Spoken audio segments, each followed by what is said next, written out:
Il faut préciser aussi que ces accusations ne sont pas nouvelles. Déjà en 2009, en 2014, Israël accusait le Hamas d'utiliser des civils comme boucliers humains. Amnesty International a fait un rapport en 2009 d'ailleurs. À cette époque, l'ONG avait accès à la bande de Gaza.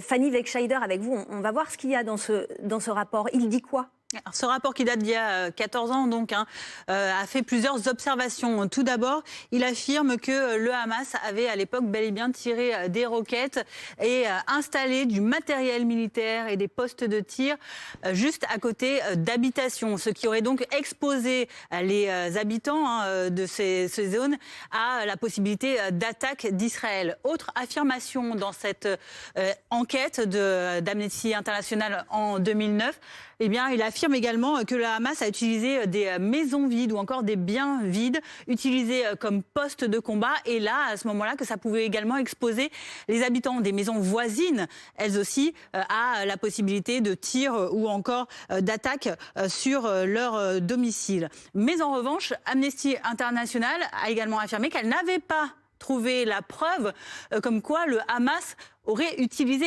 des civils directement comme bouclier humain, c'est-à-dire, je cite, qu'ils n'ont pas trouvé la preuve que des civils aient été contraints de rester à l'intérieur ou à proximité des bâtiments utilisés par des combattants ou que des civils aient été déplacés pour protéger des objectifs militaires du Hamas. Fin de citation. En revanche, ce que ce rapport affirme également, c'est que oui, elle a bien observé que certains soldats israéliens, eux, avaient utilisé des civils comme boucliers humains. Amnesty International parle alors de cas isolés.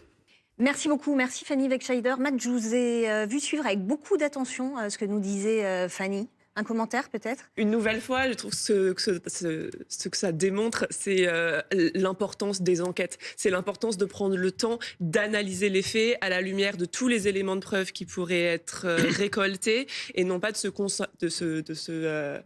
contenter d'appréciation un peu à la va-vite avec des éléments qui aujourd'hui sont accessibles, mais là, comme vous le rappeliez, dans un contexte aussi de guerre informationnelle qui est très important. Alors,